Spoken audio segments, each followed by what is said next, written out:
Well, hello, ladies and gentlemen. How are you today? So, what's better than doing a workbook page? It's going over a workbook page online. So, let's take a look at what we've got going on here.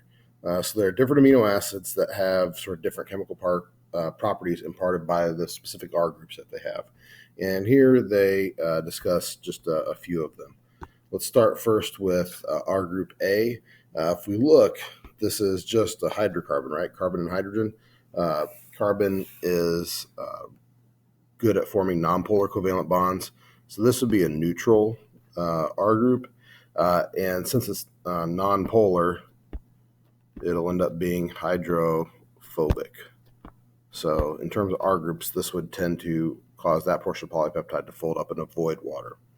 If we look here, that negative sign means it's donated a proton to solution. If you've added a proton, an H plus to the solution, then that would make it an acidic amino acid. If it's acidic, it would be charged. So I would think that, we discuss this as being a charged or ionic rather than polar or nonpolar. But as such, it would be hydrophilic. So again, this would tend to orient to face water in the cell. Let's see, looking at our next R group, this has pulled a proton out of solution. So since it's reducing the amount of protons in solution, then this would be a basic R group.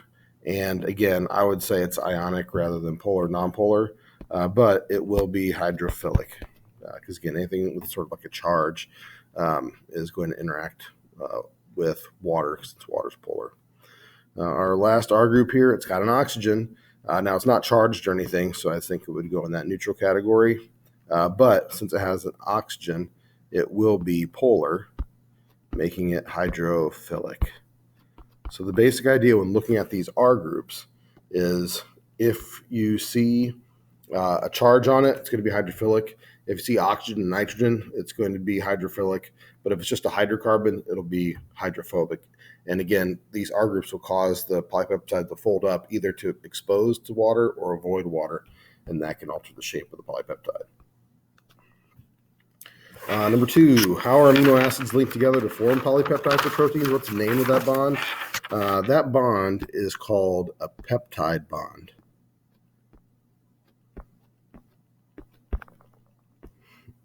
Now, peptide bonds are formed between an amino group of one amino acid and a carboxyl group of an adjacent amino acid.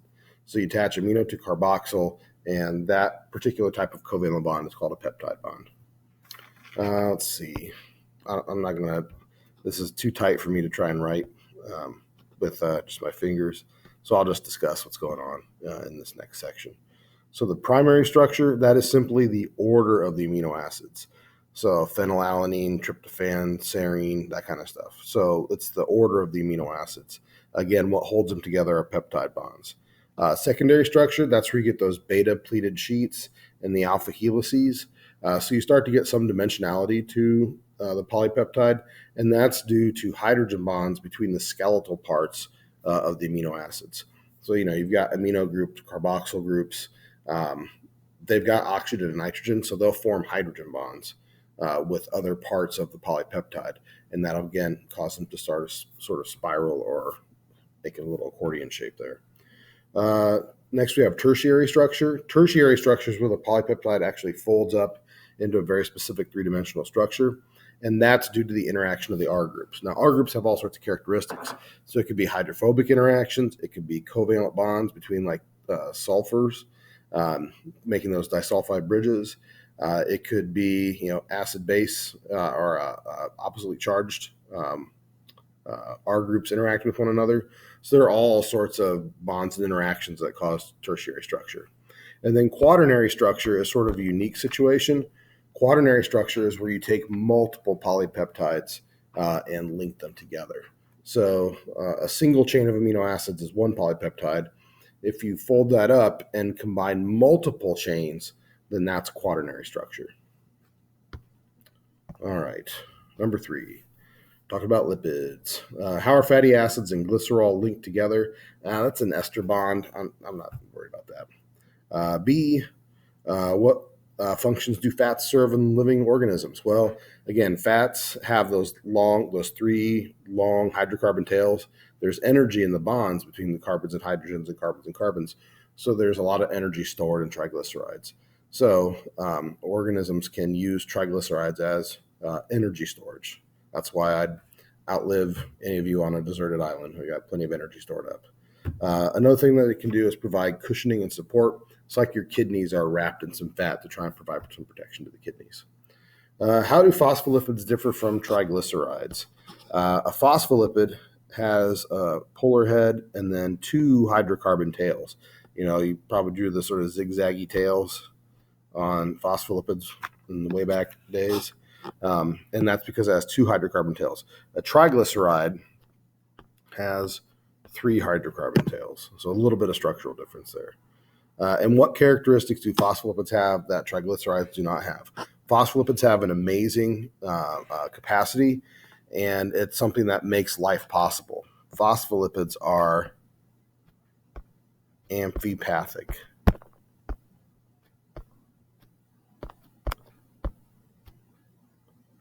To be amphipathic simply means to have polar and nonpolar ends. So you have a polar end in the head of a phospholipid because it's got a phosphate group with a bunch of oxygens, and then you have a nonpolar end in the hydrocarbon tails. So what happens is phospholipids can arrange themselves to have the hydrocarbon tails avoid water and the polar heads be in contact with water. Okay. Ooh, now you do some drawing. So we've got an experiment. Experiment A, you stir 10 grams of glucose and 10 mils of phospholipids into a 500 ml beaker that has 200 mils of water. Okay, try to visualize this. So here's our beaker. What do we got? 200 mils of water. Make some waves for the water. You have 10 grams of glucose and 10 grams of phospholipids. How would they be distributed after you let it settle? Well, the glucose, let me see what I can do here. The glucose, that'll be the green dots. The glucose will be sort of uniformly distributed throughout the system, right? The sugar has a bunch of oxygen, so it'll dissolve and spread out throughout the system. The phospholipids, on the other hand, they have polar heads that will dissolve in water, think like dissolves like, but the nonpolar tails will avoid water. Oh boy, I don't know how well I'll draw this. So here are the heads, and then the tails will sort of be at the interface or at the surface of the water, again, to avoid the water. All right. Experiment B, you do the same thing again. Looks like you have 10 grams of glucose, 10 mils of phospholipids, but this time you're going to add 200 mils of distilled water and 100 mils of oil. So again, I'll sort of draw things out here. We've got your water.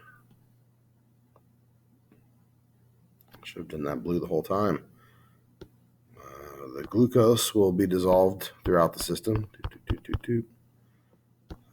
We need to add the oil. So we'll have a nice high quality olive oil here. And then we got to figure out how to try and draw phospholipids. Again, the polar heads of the phospholipids will be in the water, and then the nonpolar tails will be in contact with the oil because oil is also nonpolar. Okay. Oops, I missed one. C. This time we got a 500 ml beaker, but it's going to be sealed. It's going to have 490 mils of water, and you inject 10 mils of phospholipids. You replace the air with the oil, then you shake it vigorously and let it settle. What the heck's going to happen? All right, well, that's interesting. If we think about it, you'll have your container. It's filled to the brim with water, right? The whole thing is filled with water. But when you add those phospholipids, the phospholipids, remember, they're amphipathic. They have polar heads and nonpolar tails. So they'll actually arrange into what are called micelles. Oh boy, I'm going to have to work on my drawing. Maybe I'll have to buy one of those fancy pens. Well, what this is supposed to represent is sort of a globule or a sphere with the polar heads of the phospholipids on the outside and then the non-polar tails on the inside to avoid water. Again, this is a substance called a micelle. They can be used to sort of deliver non-polar materials inside of cells. We'll talk about those more later in the year, but actually pretty cool. All right. Experiment D. A globular protein that is ordinarily found in aqueous solution has these amino acids in its primary structure: glutamic acid, lysine, leucine, and tryptophan. Predict where you'd find each amino acid: on the interior of the protein, away from water, or on the outside facing water. Well, this is cool. So let's look at this amino acid chart. I can pull that up here. I think the first one we had was glycine. Shoot, now I can't remember. Glutamic acid. My apologies. So we see glutamic acid over here. Glutamic acid is charged. Oops. Oh, I can't draw. Okay. So glutamic acid is charged. And since it's charged, it's going to be hydrophilic. So we'd find that on the exterior of the protein. Let's see. Next, we have lysine. If we look, lysine, well, lysine's charged too. And since it's charged, it's going to be hydrophilic, so it would be on the exterior of the molecule. Leucine. Let's find some leucine here. Leucine, if we see it's in the yellow box, leucine in the bottom left here is, oops, it's not what I wanted to do. Not Bio Ninja. Leucine is nonpolar. So since it's nonpolar, it'll orient to avoid water. So that would be on the interior of the molecule. And finally, we have tryptophan, good old tryptophan. Tryptophan, if we look at that, again, it's in that nonpolar category, and it turns to avoid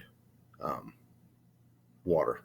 Now, a quick mention of tryptophan. Sometimes people think tryptophan is an amino acid that will help people sleep. I think the effective dose of like turkey that would have enough tryptophan to make a person fall asleep is something like 1,200 pounds. I mean, you'd have to eat a lot of turkey, enough to cause some other problems to occur before it make you fall asleep. But anyway, tryptophan is a nonpolar amino acid to be on the interior of molecules. All right. Finally, it says drawn below is part of a tertiary structure of a protein showing the positions of two amino acids, aspartic acid and lysine.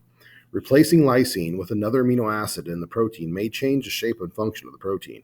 Replacing lysine with which type of amino acid would lead to the least amount of change in tertiary structure? Nice. This is a good question. So how do R groups influence the shape of a protein? So the black ribbon that you see there, that is sort of the skeletal part of the polypeptide. And then we see these R groups. So here's one R group. Here's another R group for those amino acids. Now, if we look, the ionic bond of lysine, it's got that plus charge. So that means it's basic. It draws protons out of solution. So let's look at our chart. We see lysine in the upper right-hand corner in the green column. So that's that charged amino acid. Now, the question is, what could you replace it with and have it disrupt the structure the least? I would say arginine, because it's in that same sort of functional category, or potentially histidine. So those two amino acids probably give you the least disruption to the shape because, again, they have similar chemical properties. So I think that walks us through this page. But, the big idea is structure influences function, right? If you can remember that, you can solve all sorts of problems. And look at a chart, figure things out. Well, good luck. Hope you do well.